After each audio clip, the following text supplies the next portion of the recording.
Welcome in. Belly up, have a seat, and grab a drink as we talk some Wingman Fantasy Football.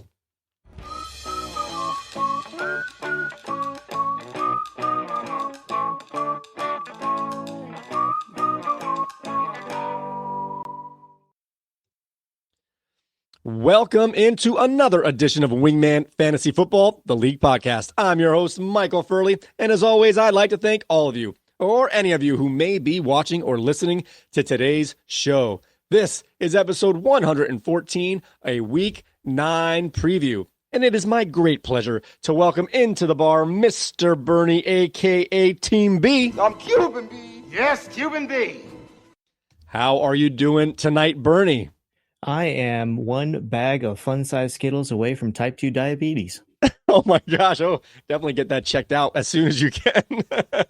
All right. Yeah, we are the day after Halloween. Everyone's cramping up and spitting out cavities. So enjoy your November 1st, everybody. All right. We have a jammed-packed episode for you guys today as we will set the slate for the weekend's primetime games, check in on the player news and practice reports, check the activity of our waiver wire. We'll go over this week's matchups in the Wingman Fantasy Football League.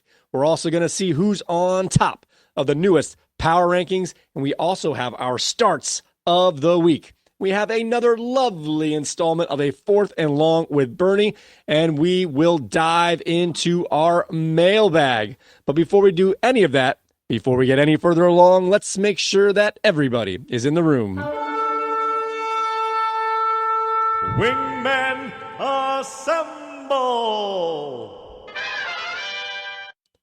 All right, Bernie, you ready getting some news and notes? Let's do this. All right, we're going to start off with setting the slate for the games this weekend as there are two teams on bye this week. So we will be without the players that play for the San Francisco 49ers and the Pittsburgh Steelers. And thankfully, once again, there is not a Europe game this weekend. So the first game on Sunday will start at 1 p.m. And let's check on the games for this week in the primetime games. Starting off with our Thursday night game, we have the Houston Texans wrangling their team up to head over to the big city, East Rutherford, New Jersey, to take on the struggling New York Jets. And that game took place at 8:15 p.m. The Sunday night game this week is the Indianapolis Colts, who gallop their way over up to the fjords of Minnesota to take on the Vikings. And that game starts at 8:20 p.m. And the final game of the week is the Tampa Bay Bucks head over to the Kansas City to take for a Super Bowl 55 rematch to take on the Chiefs. And that game's at 8:15 p.m. Which of these games are your favorites, or what do you got for these games here? Well, I am very interested in seeing the Colts offense as Joe Flacco will be the starter going forward. And I believe that could be a back and forth with the Vikings. And then I'm also interested in seeing what Mr. Baker Mayfield does, because he's just putting on a show every week. Yes. He's doing quite well. This is going to be a tougher matchup for him, though, so we'll see how he handles it.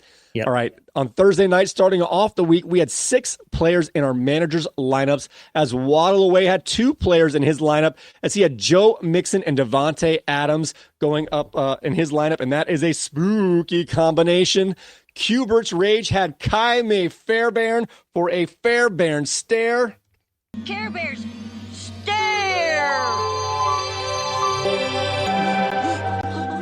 The stud kicker was in Cubert's Rage lineup on the Thursday night game, and Lionized had Garrett Wilson in his lineup for Thursday night, and Mac Daddy Twos had 2 players in his lineup on Thursday with Brees Lightning and Tank Dell. Once it hits your lips, it's so good. You know it. With a quarter of Mac Daddy 2's roster going on Thursday night, this might be a make or break to start off his weekend. All right, what do you think about some of these players in these managers' lineups for the Thursday night game starting off the week for us? Wow. Risky play playing your Jet assets, but it looks like they're doing okay so far. I got a question for you, though. Yes. When you play the Frank the Tank, are you just doing it for Tank Dell, or will you be doing it for Tank Bigsby as well?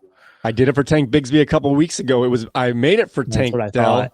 But it's Tank. Whoever's Tank gets a Frank the Tank. Exactly. I think that without who was the guy that, oh my gosh, my brain just went blank. Who's the guy that just got hurt? Stephon Diggs. With Stephon Diggs out, it's not as going to be a high scoring matchup as it could have been.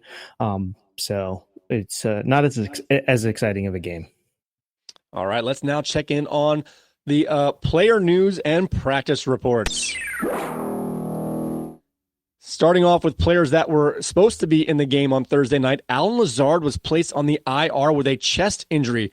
For the last 3 or 4 weeks, there was rumors of trading Mike Williams, but now he is essential as he is the third receiver again, as Allen Lazard is now out for at least 4 weeks.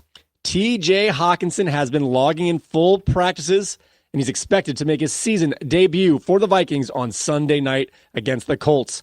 Josh Jacobs is dealing with an ankle injury, and he's logged in his first practice of the week on Thursday, although it was a limited session. And Lamar Jackson is nursing a back and knee issue and has not been practicing at all this week, although the absence has been attributed to days of rest for the reigning MVP. What do you have on these first 4 players? Lazard, Hawkinson, Josh Jacobs, and Lamar Jackson. Well, I got 2 starters on this list, so that's a little bit of a concern. I think Lamar will be okay.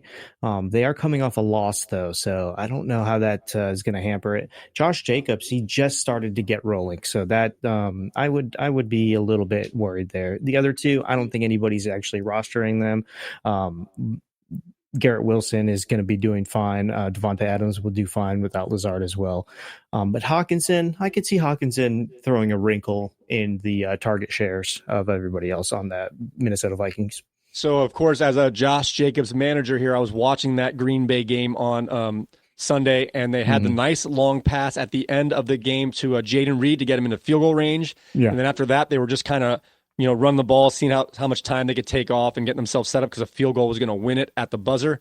And Josh Jacobs, I saw he tweaked his leg there, and he limped off the field with a couple plays left. And I did not like to see it. He was interviewed after the game by one of the sideline reporters because he had like 150 yards and a touchdown, or he had 2 touchdowns in that game.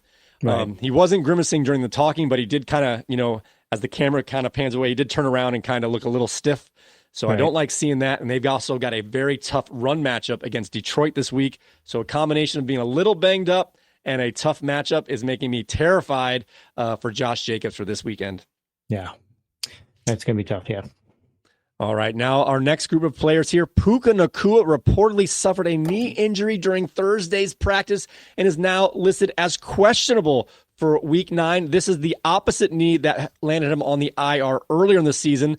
The reports have been updated since that it's not a serious injury, meaning he's not going to, MCL or a meniscus or anything like that, but they're still unsure of his availability for this week as the injury did just happen. So I'm going to say it's probably like I don't know the extent of it, but I'm going to guess it's a minor sprain, maybe a little hyperextension, something that's not long-term, but still he may miss this week. So that's a big deal. You just got him back, and now he's a questionable going into the week.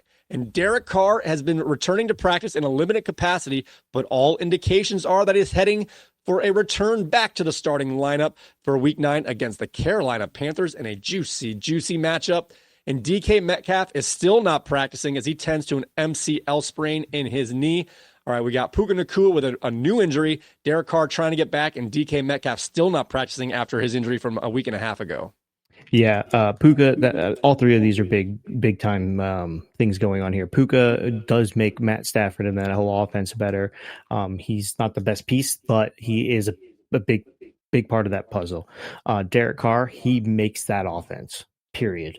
That offense just can't function with those 2 backups. I wouldn't even call them backups.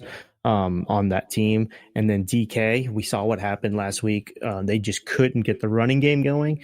And I think that has a lot to do with DK not being able to pull some attention, even double teams. So I don't know that Derek Carr, I'm not trying to cross your words here. I don't know that Derek Carr makes the offense as much as the other guys completely break the offense. Yeah, well, I'm okay with that.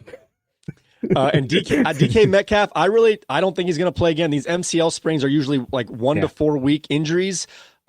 it's kind of like if you can handle it, if it's not that bad, you can kind of play right away through it. But if you miss 1 week, you're going to miss at least 2, if not 3. Yeah, and not having those DBs cheat up really puts a hinder on that running game. All right, our next group of players here. Jordan Love did get on the field on Thursday for a limited practice session. This reminds me a lot of when he had the, I forget what the injury was actually, a knee, I believe, early in the season where he kind of was practicing and you're like, he's going to try and play, but he ended up missing 3 games, I believe it was, or at least 2. So he's practicing in a limited capacity. He says he has a chance to play, but I think with Green Bay, who has a bye in week 10, I totally expect him to miss week 9 this week. Yeah, he wants to play though. All the talk about it, it's like he just wants to get on the field, even if he's not 100%.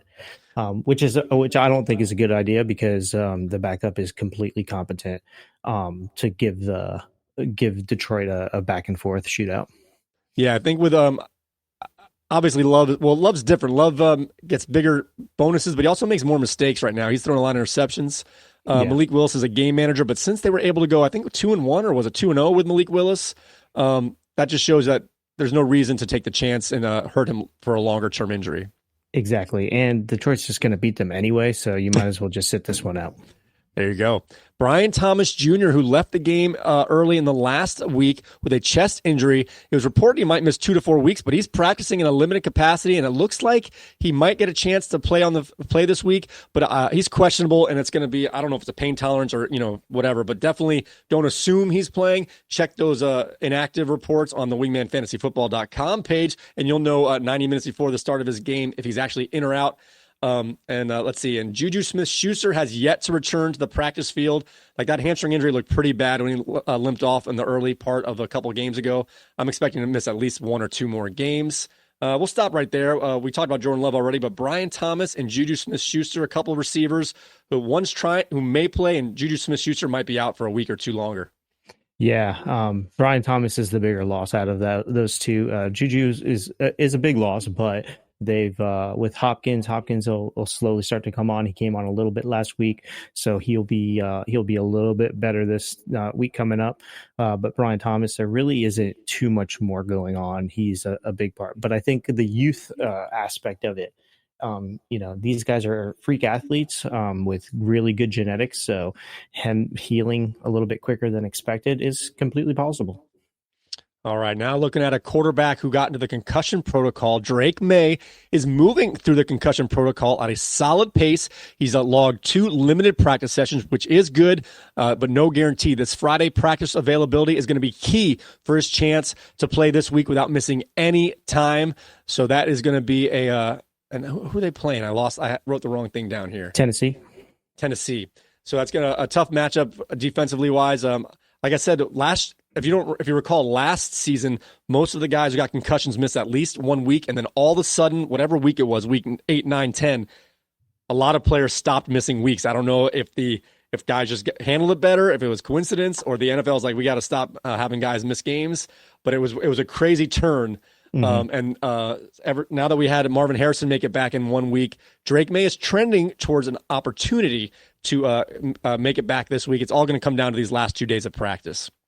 Yeah, and that game in particular, I mean, on both sides, Tennessee side as well, it's like you have a split decision between all 4 of those quarterbacks that could possibly play. So right. That's really, really tough for all the offensive players there. You want to get Drake May experience, but they're actually not trying to win. So it's like, what do you play? Like, what's your motivation here, to keep a guy healthy or to try and get him experience? Because you're not playing for playoffs, although they're not too. I mean, there's a lot of 2-win teams in the AFC, so I guess no one's out of it yet. But you know what I mean? Yeah, somebody's backing into the playoffs and the wild cards on the AFC side. All right, Kareem Hunt is dealing with several bumps and bruises, but there's no indication he's going to miss time. This guy came off the street. Of course he's going to be banged up, but he hasn't missed a game, and he scored a touchdown, I think. And if not in every game, 3 of the 4 games since he's been picked up by the Chiefs. Yeah, Kareem Hunt is coming off the streets, like you said, and making Red Sox Nation look good because he picked him up before everybody. Like, he picked him up really early. Now if you remember when that situation came about when Pacheco got hurt, it looked like Steele was going to be the lead back. But we said it then that I ranked him Hunt Pirine Steele, just because Pirine's got a specific role, and I didn't think Steele looked very good, and Hunt's taking that over completely. Yeah, and Edward Hilaire had joined the practice squad or something, but he, has vanished, and I think they told Hunt that they probably said, "Look, man, this is who we got behind you. You just get some rest. You'll be okay."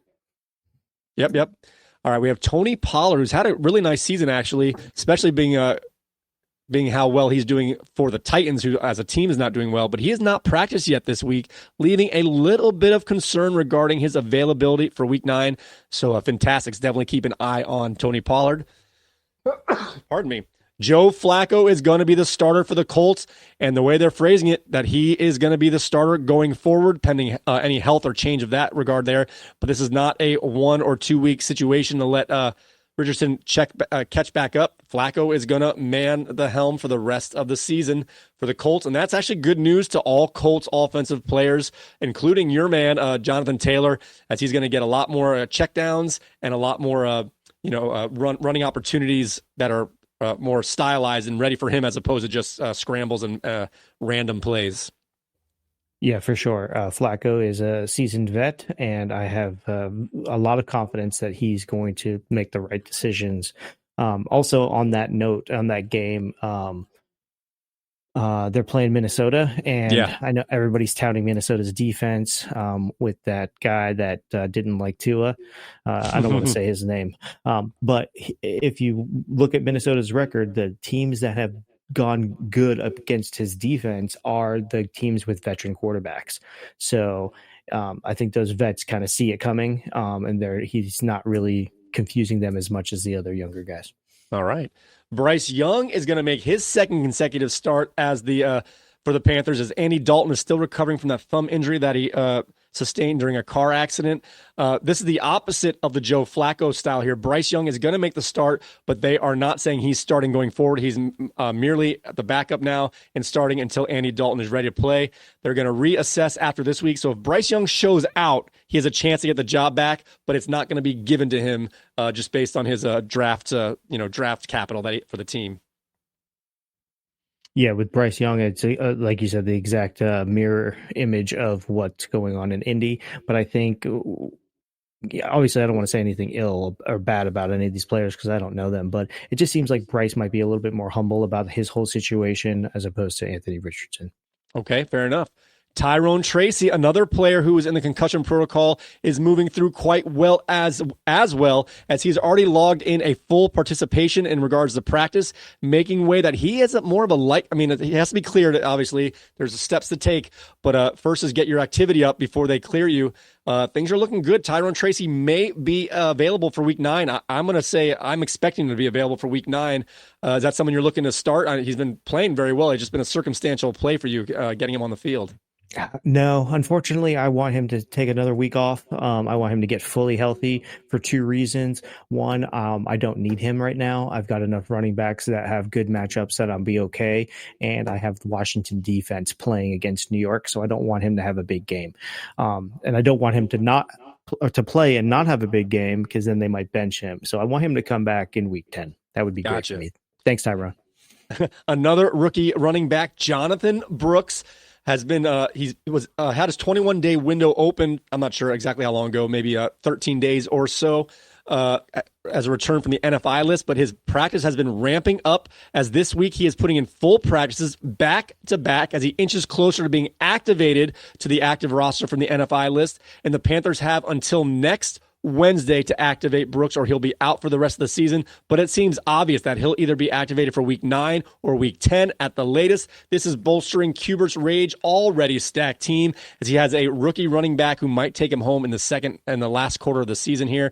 Big time player. We don't know how he's going to do. Chuba Hubbard's the starter right now, but they put a lot of draft capital in Jonathan Brooks. So this might be good news for the Panthers and Cubert's Rage.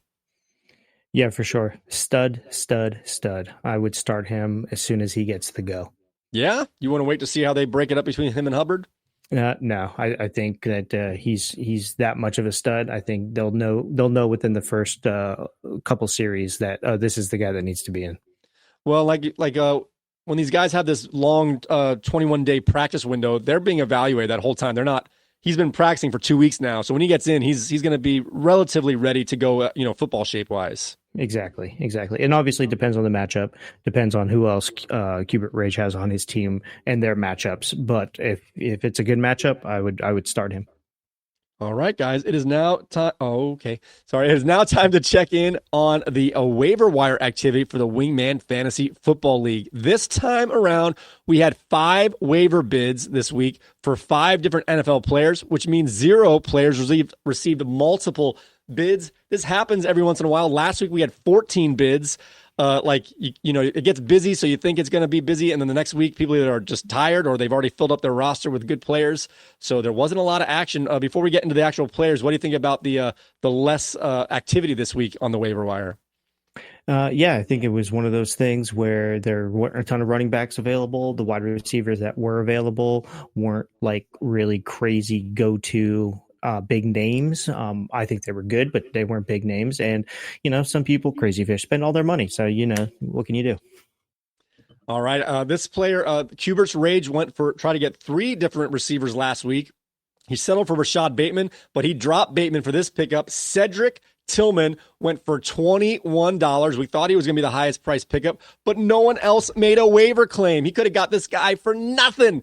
But after being outbid last week for Jawan Jennings and other players, he had to put the big bid in. So nice pickup. Cedric Tillman's a fine player, but Qbert's Rage, you spent too much. You paid too much.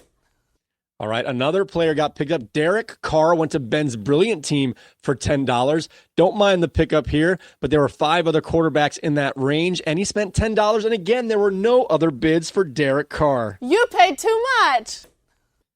All right, the New England defense, of course, went to Red Sox Nation. It makes complete sense. We talked about them as a potential streaming defense for this week, and he went to Red Sox Nation for $3, a pretty big bid for a defense. And, of course, no one else put a bid on that defense. I don't know. What do you think? Is $3 for a defense? Is that too much? Yeah, it's $1 too much. 2 right. is good. It's not any chance. Any chance we have to play the sound, we will. Sorry, Red Sox Nation. You paid too much. All right, now for the more responsible players here. We had Lion Eyes picked up kicker Cairo Santos, your ex-kicker, for $0. And Crazy Fish is still working the waiver wire with $0 on a pickup of Tajay Spears. So what do you think about these pickups here, regardless of the price here? Tillman, Carr, New England defense, Santos, and Spears. Yeah, Tillman is a great pickup. Carr, Ben's Brilliant team. Let's see who he's got on his team. Does he have a good quarterback on his team? No, he's starting Carr right away. He's got Brock Purdy on bye. So it's a good pickup. Flacco, like you said, could have been a decent pickup as well, because that game will go back and forth. Santos, that's a good pickup. Just because Caleb is on the down, that's why I initially drafted him or picked him up, was because I thought Caleb could get them to the red zone, but they might not be able to punch it in. But DeAndre Swift is doing good on that team, so I like the Santos pickup. You didn't pay anything for him, so that's good. So yeah, I mean it's a good waiver wire, for the players that went. All right, guys. Now it's time to see who's playing who in this week's matchups.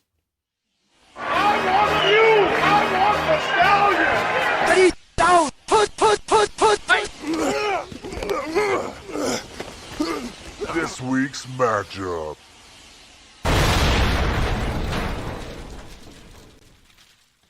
All right, guys, we're going to check in on the matchups for the Wingman Fantasy Football League, starting off with the Week 9 matchup of Amazing Spidey at 4-4 up against Nick's Waddle Away at 4-4. Nick's Waddle Away has a couple players starting off the week on Thursday night. What else do you have for this game, Bernie?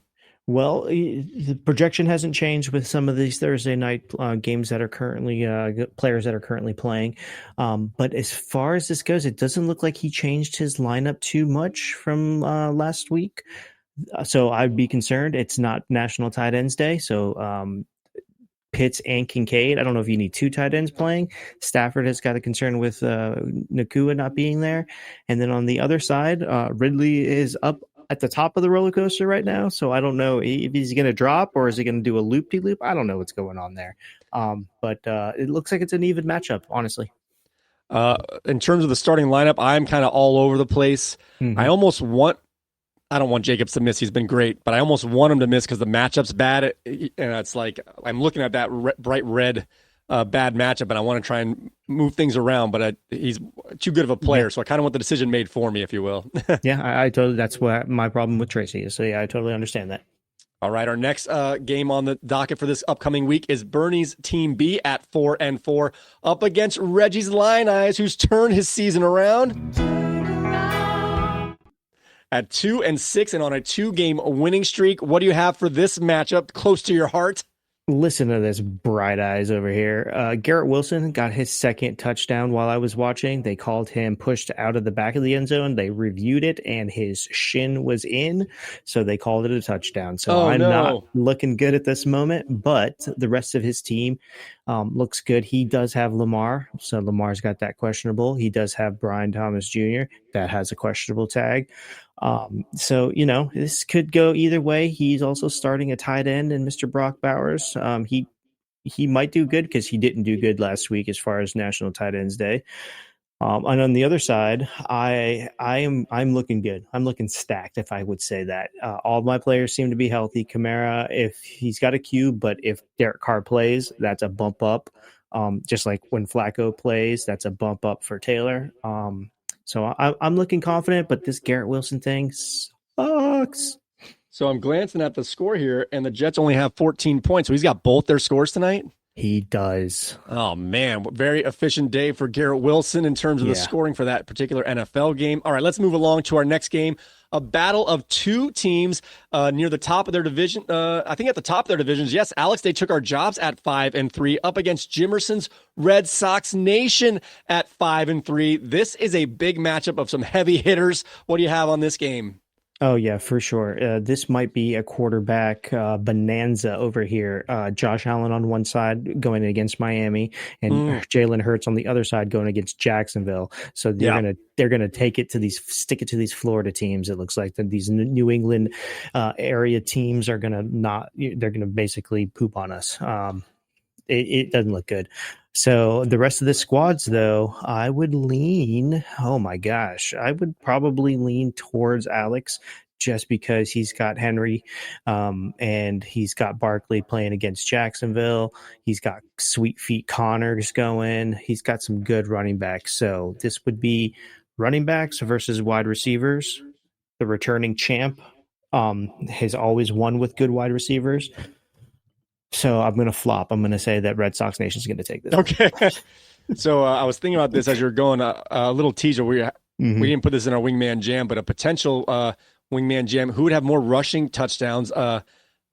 Josh Allen or Jalen Hurts would be one. Yeah, that would be a good one. I think the interesting thing about this one, you said Alex has Saquon Barkley. It's Saquon Barkley versus Jalen Hurts for those touchdowns. That's going to be the difference maker, I think. Whichever one of those players gets more of the rushing touchdowns, if any, for the Philadelphia Eagles, I think that's the team that's going to take this one down. I think you're right there. I think you are right. Good call. Every time that ball gets the 4-yard line, both these guys are going to be biting their nails. Oh, yeah. You know what, though? If Alex, if you're listening, or Jimerson, if you're listening, let's see what we got here. You got a kicker that's got no game going here. But I did see that. I'm sure he's going to make a move later, but I did notice that, yes. Yeah. All right, so our next battle here is Paul's Kubert Rage at 6-2 and our highest scoring team in the league, despite being in second place in his division and fourth place overall, is up against the Ken's the Fantastics, who is on a 7-game losing streak. Do we have an opportunity for a big upset, or is Paul's Kubert Rage going to roll through this one? There is opportunity because he's got Jared Goff going. He's got Achane going. He's got Hill going. Cooper, I don't know about Cooper. Pollard is going to have a good game. J.K. Dobbins should have a good game. Like, on paper, this is a good team. They just can't seem to eke it out because they're getting beat by better teams. Cooper Kupp's on the other side. He might get a bump up if Nakua doesn't play or if Nakua is not 100%. So that's really he's got Josh Downs. He's going to get a long touchdown from Flacco. So I'm going to lean to Kubert's Rage. I'm sorry, Fantastics. I want you to win, though. I really do. Well, in our last 2-point conversation where we had Ken the Fantastics as a guest, he was kind of like, I'm just picking the wrong guys. Of course, you don't know what's going to happen throughout this week here. Yeah. Pardon me, excuse me.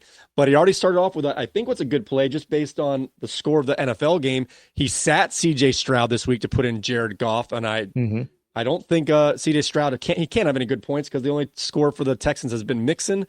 So so far that might be a good start to his decision making in terms of which players he's putting in. So that's a good start for you mentally, at least. Fantastics. Yeah, the only thing I see on his bench that could help him out is he's got Ladd McConkey on his bench. He should probably put him in.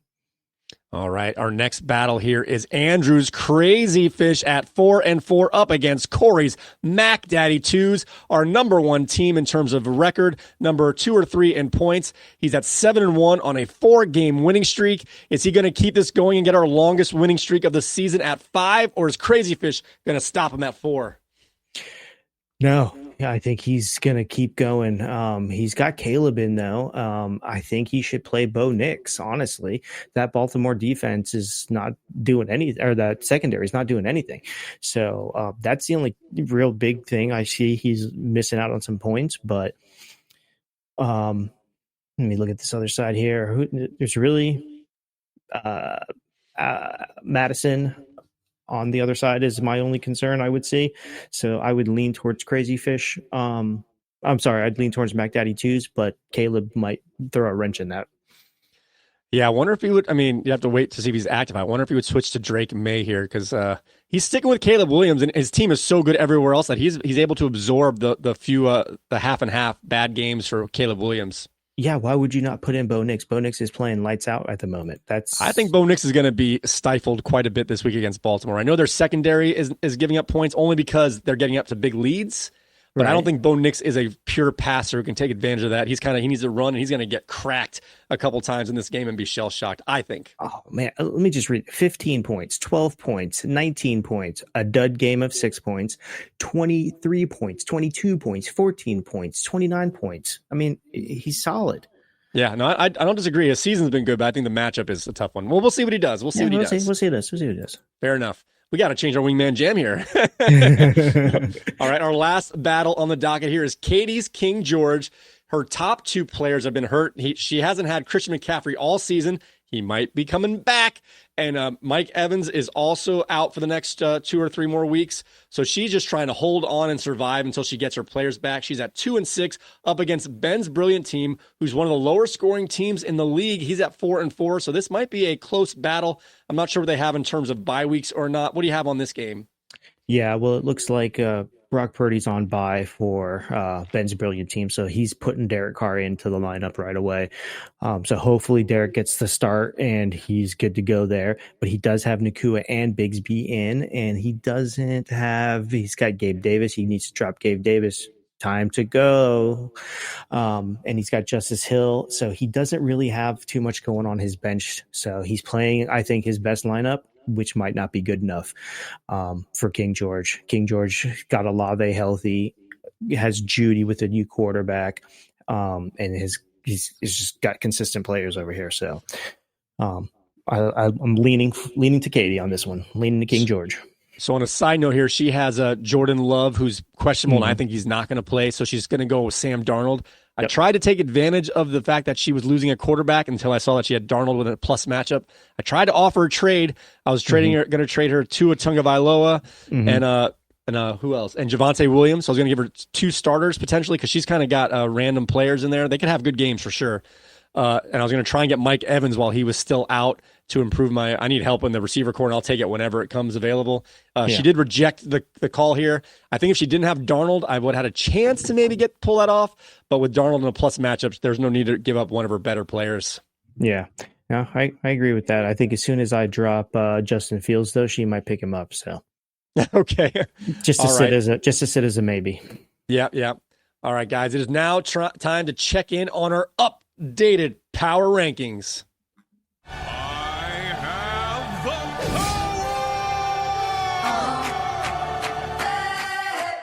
By the power of Grayskull. I'm living in it, no one man should have all that power.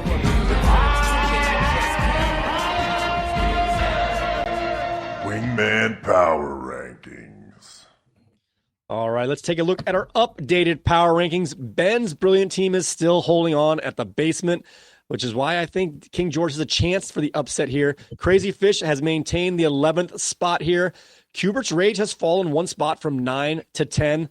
Lion Eyes has went up from 10 to 8. Am I doing this right? Amazing Spidey has dropped from 8 to 9. Waddle Away stays at 7. Red Sox Nation, who was 4 last week, as our highest scoring team last week, has fallen to 6. The Fantastic stays at 5. And Bernie's Team B with a nice jump moves from 6 up to 4. I think that might be your highest spot, at least the highest one since week 3, because I know you were 5 for about 3 or 4 weeks in a row. It took our jobs, falls from 1 to 3. King George moves up as the bulk of her remaining games is going to have Christian McCaffrey in them now, as opposed to half of her games left. She's going to have about 80% McCaffrey games, so she is ranked at 2 in the power rankings. And Mac Daddy 2s is back on the top, as he is our best team in terms of record, number 2 or 3 in overall points. What do you think about this updated power rankings? I see you moved up to 4. What do you think about that one? Oh, I think based on quarterbacks in this league that are going out and new quarterbacks coming in that aren't on my team are affecting the projections on my team. So I'm all in on this. I like this little jump up for me. As far as King George, she just keeps on creeping, man. She's going to get that number 1 spot soon, I think. Once McCaffrey comes back full swing in week 11, he might be number 1. Sorry about that. I couldn't hear you for a second there, Bernie. Yeah, I do agree. King George, she just needs to get 1 or 2 more wins while she waits for Christian McCaffrey to come back. She gets a 7th loss before he comes back. It's going to be tough. But if she can stay at 6 losses, she's probably going to get a nice run of wins to end her season. And like you said, she might move to the top of that power rankings. But more importantly, she wants to move into that playoff rankings instead of power rankings. But yeah, good call. Yeah, for sure. All right, guys, it is now time to get into our starts of the week, where we tell you who you should start, because we guarantee they're going to have a big game. Don't you worry. All right, why don't you start? did I overpromise? No. That was perfect. My mistake. You're supposed to underpromise, overdeliver. Here we haven't quite figured out. We overpromise, underdeliver. That is our motto. We're going to go with that. All right, Bernie, why don't you start us off with your start of the week for the quarterback position? Is that all right if we start there? Yeah, we can start there. I have Mr. Justin Herbert at a 16.2. I believe that they have established their run game in the first few games here, and they're slowly starting to release a little bit of Herbert's passing, and it's effective. So I think Justin Herbert is definitely going to get to 20 points this week. I agree with you. Yeah, I totally agree with you. I forget the stat I heard, but J.K. Dobbins is still the lead back, but he's slowing down. He's not getting the big plays. Before they were getting long runs. Now he's not doing that. And I think Justin Herbert, he's averaging 330 yards, or between 290 and 330 over the last 3 games. So like you said, the running game is not nearly as efficient. Still an effective part of their game, but they're relying more on Herbert. We know he can do it. So that's a good call. Who are they playing this week? The Chargers? The Chargers are playing. I'm sorry, I just had it here. They're playing Cleveland.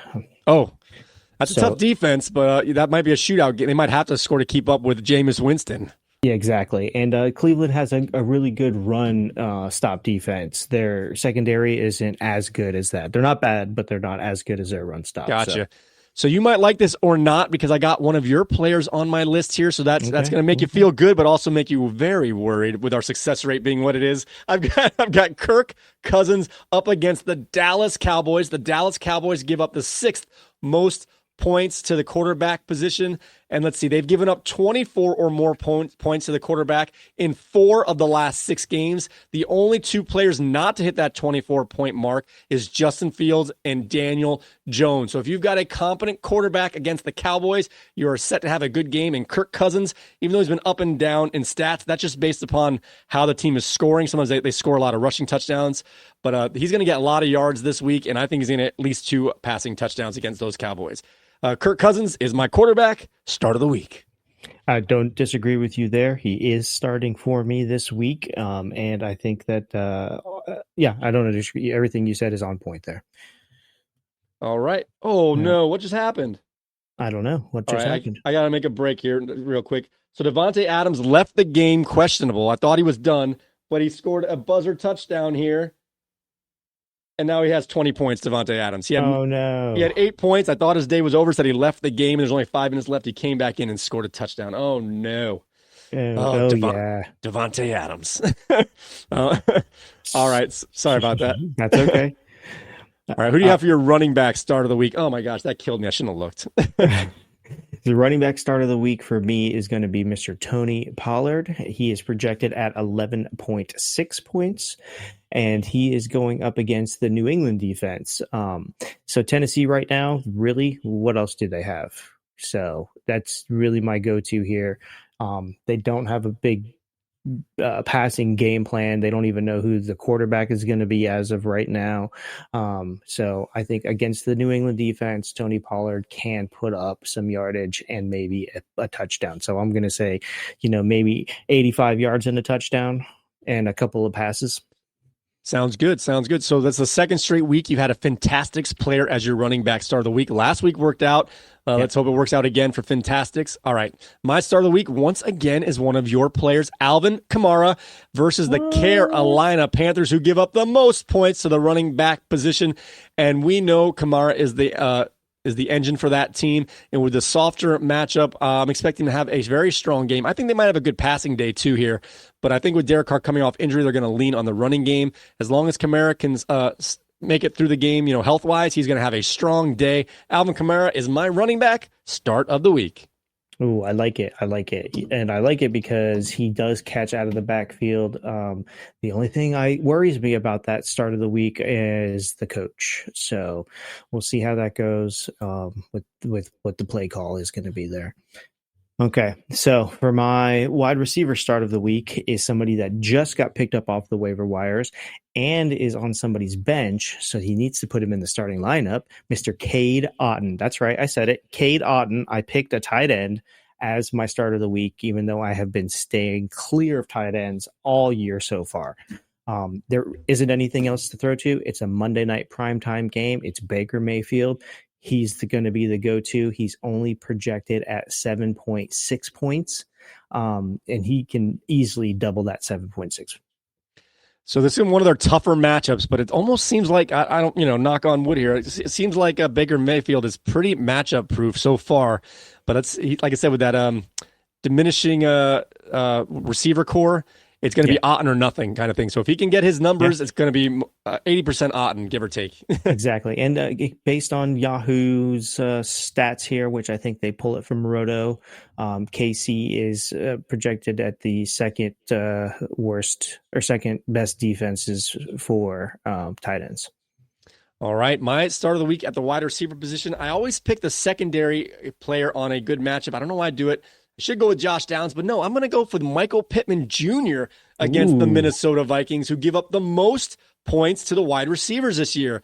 A lot of that is because, like you said before, the quality of the veteran quarterbacks can handle the secondary of the Vikings. The Vikings' run defense is much better than their passing defense, and the Vikings always score touchdowns on their first 2 drives of the game, meaning that their opponents spend the rest of the game trying to catch up.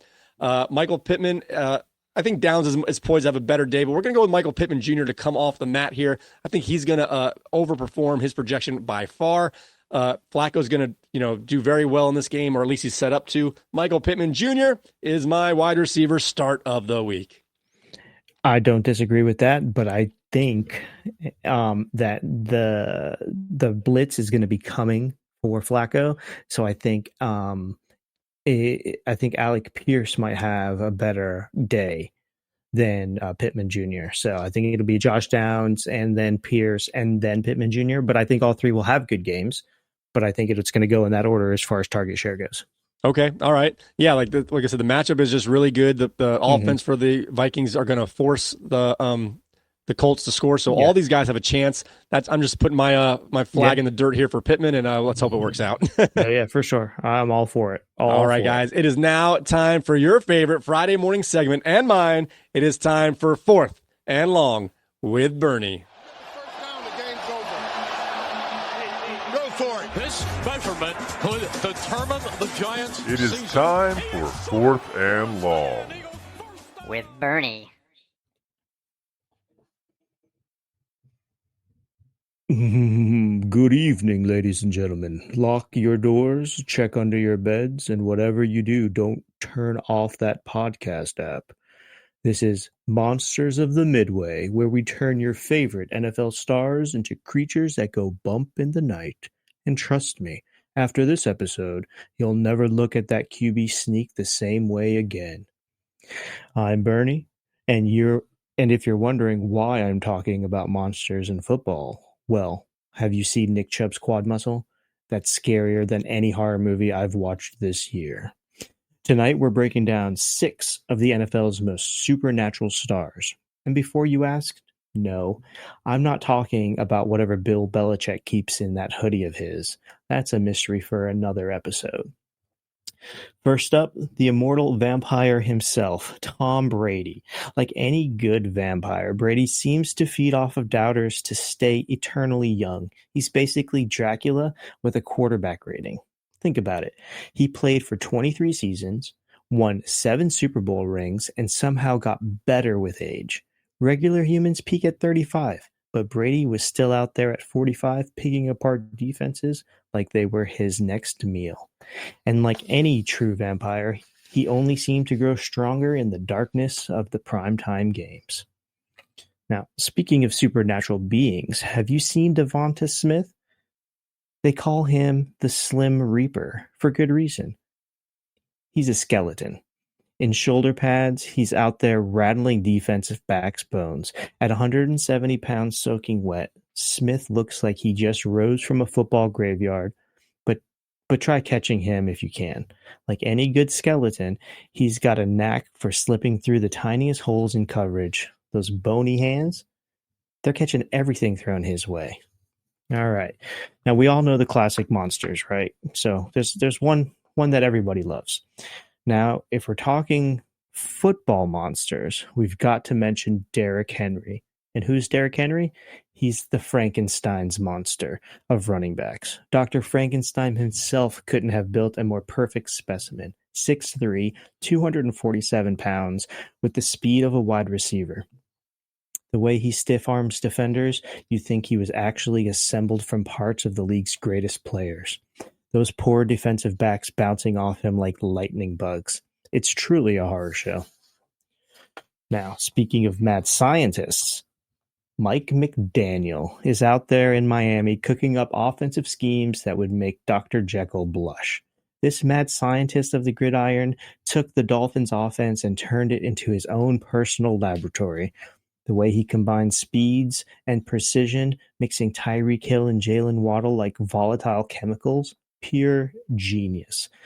And like any good mad scientist, sometimes, most of the times, his experiments blow up spectacularly. But when they work, pure football magic. Okay. And what's a mad scientist without his most intriguing experiment? Tua, our resident mummy. He has been wrapped, unwrapped, and wrapped again through his career. But like any good mummy, he keeps rising from the sarcophagus despite all his bandages and injury concerns. He's out there throwing darts like ancient Egyptian curses across the field. Now, finally, let's talk about George Kittle, the Wolfman of tight ends. This guy literally transforms when the full moon of game day rises. One moment, he's a fun-loving, smiling presence. The next, he's howling through defensive secondaries, mauling anyone who dares to tackle him. And that blocking, pure animal instinct. The way he celebrates after big plays, that's not the first down signal, folks. That's a howl at the football gods. So there you have it. From Brady's vampire-like longevity to Kittle's full moon transformations. And if you think these comparisons are ridiculous, well, try tackling Derrick Henry in the open field and tell me that's not a horror movie waiting to happen. Now, if you enjoyed this spine-tingling segment, don't be a ghost. Drop a comment below and tell us which NFL player reminds you of a Halloween monster. Personally, I'm still convinced Aaron Rodgers is just 3 kids in a jersey trying to trick-or-treat their way onto the field. Back to you, Mike. Very good. I was thinking as you were going through all that, I was thinking the Monster Squad movie. Remember that one? Yeah, Wolfman's got nards. Exactly. Kick him in the nards. Kick him in the nards. I actually found that I was able to download it because it's not really on any streaming service, and I think we watched it last year, maybe 2 years ago, and it's ridiculous, but it's still fun. Yeah, to be honest, that's great that you said that, because that was the inspiration for this Fourth and Long. It was okay, very good. Classic. Right. It's classic Halloween monsters or Halloween characters. Yeah, and their NFL counterparts. All right, guys, it is now time to get into this week's Wingman Jam. Wingman Fantasy Football. Wingman Jam with Bernie the Bounty Hunter and Amazing Spidey. Boom shakalaka. All right, we have reset our Wingman Jam. Last week was our first leg of the first of three before we get to our 2-on-2. And we start out here with our pick'ems here. We had a Mahomes versus a Tagovailoa fantasy points, as I had a dilemma on who I was going to play. I had two in my lineup until the morning. I went with Mahomes in my starting lineup. I went with Mahomes for the Wingman Jam pick. Bernie went with Tua, and with Tua scoring 14.5 points and Mahomes getting his first game at over 20 points for the season, I got the result on that one. So far, I am up 1-0 in this Wingman Jam. Our next battle here was Philadelphia at Cincinnati, where Cincinnati was favored by 2.5 points. I picked Philly to cover on the road, and Bernie picked the home team to take the win here at more than 2.5 points. And I'm starting off strong here as Philly destroyed Cincinnati 37-17, thanks to Jalen Hurts' crappy rushing touchdowns late in the game. So anyway, I lost to Jalen Hurts, but I won the Wingman Jam in terms of the pick'em here between Philly and Cincinnati. So at the moment, I'm at 2-0. Bernie is at 0-2. Our next one here was wait. We're gonna have to go back and I'm gonna throw a flag. Challenge review on this. I believe I also took Philly in this game, or I took the points, the plus 2.5. You did? I believe so, but all right, we'll double check it. We'll go back and we'll double check it for sure. All right, we'll definitely double check before we, for next week and have that right. Okay. I thought I could be mistaken. All right. Well, as of now, it's 2-0, but that we have an appeal out there, so we'll double check that. Our next one here was a fantasy matchup between the Fantastics and Lioni's. Both these guys were tied all week long. Both of us picked the Fantastics, and both of us were wrong, as Lioni's came back on Monday night with a strong play day from Najee Harris. So at the moment, Bernie is 0-3, and I am 2-1. And our last game on the docket was the New York Jets were a road favorite at -7 against the New England Patriots. And this game was close, but the not only did the Jets cover, the Patriots cover. The Patriots won this game outright, defeating the Jets 25-22. So I got this one wrong, as I picked the Jets to cover the 7, and Bernie picked New England to lose by less than 7. And like I said, they won outright. So after week 1 of this leg of the Wingman Jam, I'm at 2-2 with an appeal pending. I got you. And Bernie's at 1-3. We'll definitely check on that to make sure that we have that one right. But so now it is time to go into week 2 or round 2 of this Wingman Jam. Why don't you start us off with one of your picks here? We have one fantasy pick and one NFL prop bet pick. All right, so let's start with the NFL, because that's always fun. We have the Denver Broncos going over to play the Baltimore Ravens. Baltimore is -8.5 in this game, so that's a pretty big number there. And Denver's been playing pretty on point. Sean Payton's got that team going, but they are traveling somewhat across the country, not completely from the West Coast, but they, I think Baltimore might go ahead and cover this, even with an injured Lamar Jackson. I think that they can pull out this game and make Denver look silly. So who'd you pick here? I'm taking Baltimore. Okay, so am I. I think Baltimore's going to get it to the big leads like they usually do. And I don't, although Nix has been playing great, I don't think Nix is the passing type of quarterback for comebacks. They're good when their defense controls the game. They have a good defense. Baltimore at home, coming off of a loss, I think they're going to rebound quite well here. So I agree with you. I'm going to take the Baltimore to cover the 8.5, a huge number here, but I picked Baltimore as well. Okay. What do you got? I'm going to go to a fantasy matchup here. Okay.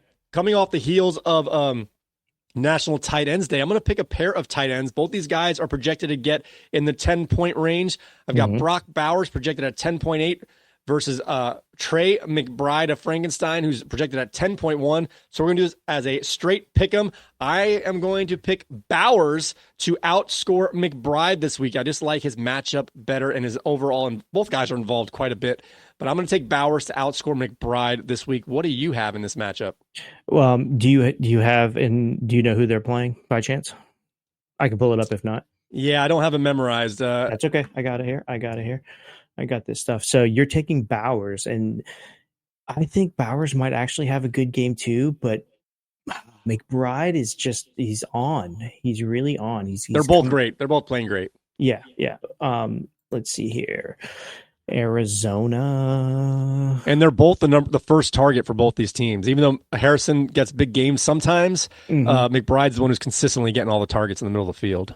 Okay, so Las Vegas is at Cincinnati, and Cincinnati is doo-doo. I don't think that's why I think it was. I think it was the matchup I like better than the players. Then Chicago defense, but Arizona's playing at home, and that Chicago defense has got something to prove. You might be right there, but you know what?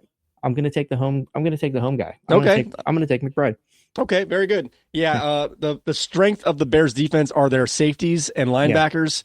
So that's I kind of did it based on matchup. And Cincinnati just gave up a ton of, they're giving up a ton of points. No, I agree. Okay, let's see. What's your next? What's your fantasy matchup here? What's my fantasy? That's a different podcast. Oh, sorry. Okay. Yeah, fair enough. All right. So I have.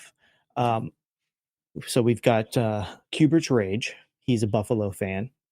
I've got Fantastics. He's a Dolphin fan. Kubert's Rage is starting James Cook, who is playing Miami.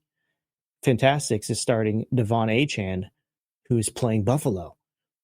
Both of them are the starting running backs in each of their lineups. So they're both projected at the same points, which is, what did I say, 17, 18 or something like that? He's at 13.5. 13.5, that was it. So this is straight pick 'em. Which running back is going to have the most points? And I'm going to go ahead and I'm going to stick with Mr. Devon Achane on this one. Wow, we're on the same page here too much. I think I'm going to go Achane as well. We kind of talked about this in our pregame here. Possibilities of the game script. We either have the Buffalo. Hold on one second. All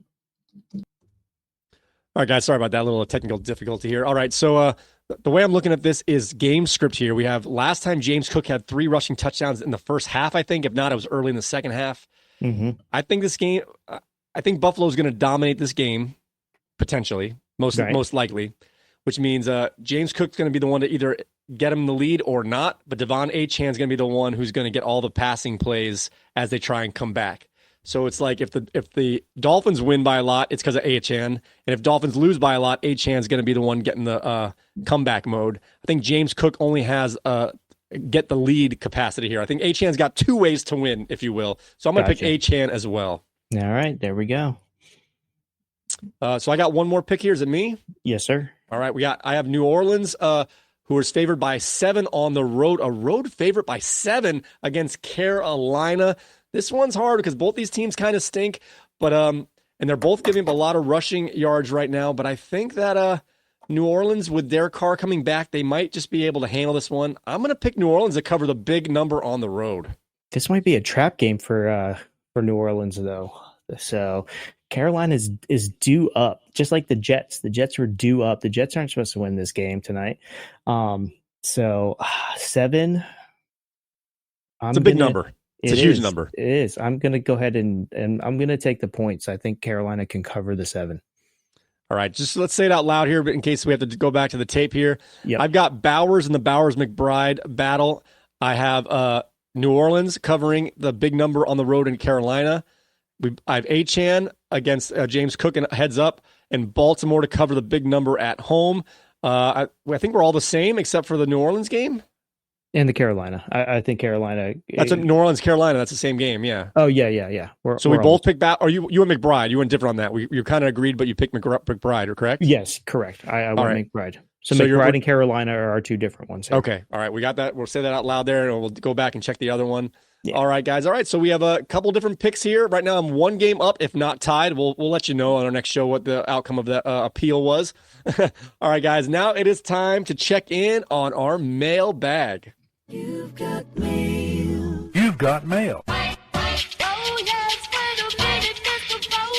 Wingman Fantasy Football. Mailbag! All right, guys. I want to thank all you guys who are writing in. This one comes in from Corey. It says, I got a question for you guys at Wingman. What is the deal with stat corrections?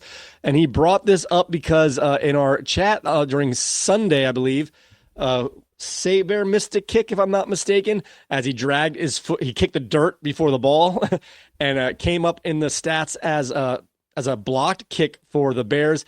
And he asked me, when are they going to change this? And I said, well, if they didn't touch the ball, they'll fix it. Sometimes it takes them a couple minutes to change it, and they did.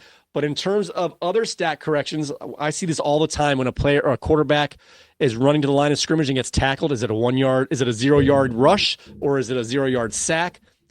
Yahoo, for example, has up until Thursday before the start of the Thursday night game. That is the official start for the following week to make any stat corrections. This past week, you and I had stat corrections with our players as they took away a reception for Mooney and gave it to Bijan Robinson. I don't know why they did that. Sometimes they just make mistakes. There was one game early in the year. I don't know which. It was a receiver who threw a pass. I don't know which one. It was either I almost want to say it was Cortland Sutton or maybe a Detroit receiver, but nonetheless, a receiver threw a pass for some yards, and then the next 3 plays, they gave all the passing yards to the receiver, even though the quarterback was making the passes. So they make mistakes, but they definitely correct these. So just so you know, that up to Thursday, they can make final corrections, but they usually do it within 12 to 24 hours. Yeah, and hold on 1 second there. I've got Yahoo on the phone, and they said you can't complain about anything if you're first in the league and you have better than a 500 record. So sorry, Mac Daddy 2. You know, you're right. We're going to call Yahoo and give that kick back, that block kick back to Chicago. You'll still get the win, but you'll just feel a little dirty about it. All right, our next one comes in here from Red Sox Nation. And he asked to the league here, I think it's about time that we have a last place penalty for in terms of like draft day punishments for the following year for the team who finished in last for the prior year. What do you think about having like a toilet bowl type of punishment for the team who finishes in last place? So I think that Mac Daddy 2 and Red Sox Nation is like Tom Brady and Patrick Mahomes, just winning all the time and complaining all the time. You know, you guys, I don't know how I feel about this, but you just sitting on your high horses and your thrones and you're just talking down to the people. If you learn anything in life, you got to punch up. You don't punch down, punch up. Okay. I think it's a great idea. I think we should probably, implement anything towards the end of a season, off season, before a draft, and I don't think it should be anything that really hurts anybody's feelings. Just because we do this to have fun and have a good time. We don't want anybody to feel bad outside of trash talk. So I don't have a strong feeling, but my natural thing is to disagree here, just because I always disagree with you, Bernie. That's what I do. Yeah.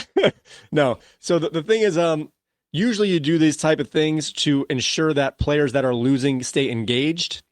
Mm-hmm. But I have to say our league anyway, in particular, are really good. Like not just saying you had a 9-game losing streak last year, but you played it all the way through and in the consolation bracket, improved your team's standings. Very rarely do we have teams that bottom out and then just give up. So we don't need that incentive, if you will. Yeah. And if you finish in last place when you're trying, I feel like you've already suffered enough, if you will. Yeah. But I mean, I get it. It can be fun. One of our suggestions for a penalty for the player who finishes in last place is to get a tramp stamp tattoo of Blue's Clues. What do you think about that penalty? Is it a little too extreme? Maybe a temporary tattoo. What do you think? Yeah, that's extreme. Maybe a temporary tattoo, but still, that's that's going all out. I actually have one. I just thought of one, Mike. I just thought of one. Okay, what we got? Okay, so loser, and obviously we won't implement it this year. We'll implement it for next year if you guys like this. The loser has to record themselves saying one line that each of the players of that year writes down, and then we put it in the podcast where that player is just in front of the camera saying the one line that somebody wrote for them, and then that's it. That's good. I like that. A little embarrassment, but that's still fun. Yeah. Of course, we have to have some sort of a limit on what we're going to have them read off. We got to. Oh yeah, obviously, since you are the commissioner and some sort of host, moderator, just to double check ourselves, keep ourselves clean here. But yeah, I got it. Exactly. It's got to be something that we can play on air. Very good. So I do want to make one more point about this question and a suggestion here. So this came from Red Sox Nation, and the interesting thing is he started off the season 0-2, never brought this up. But once he had his 4-game winning streak, that's when he put into the board here. Why don't we have a punishment for the last place team? He didn't say it when he was 0-2. He said it when he was 4-2. So very interesting timing on your suggestion. So I think you should get the first punishment regardless of record just to start this off. I don't know about that, but what do you think? Yeah, exactly. Second place in the league as of now in the standings. Mac Daddy 2 is first place in the league. It's just one of those things, man. It's just they've got time. They've set it and forget it in their lineup because they drafted so well that they have time to just think about things to complain about. Very good.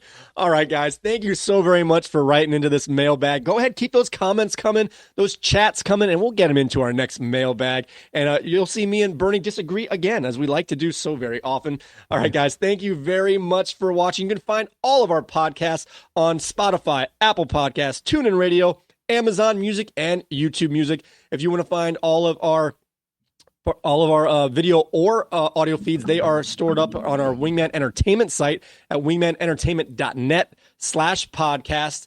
And you can, of course, please go to our YouTube channel at wingmanfantasyfootball.com/YouTube and leave a like, subscribe, hit that notification bell, leave a comment, and we'll get you into our next mailbag segment. Happy Halloween and cavity days ahead.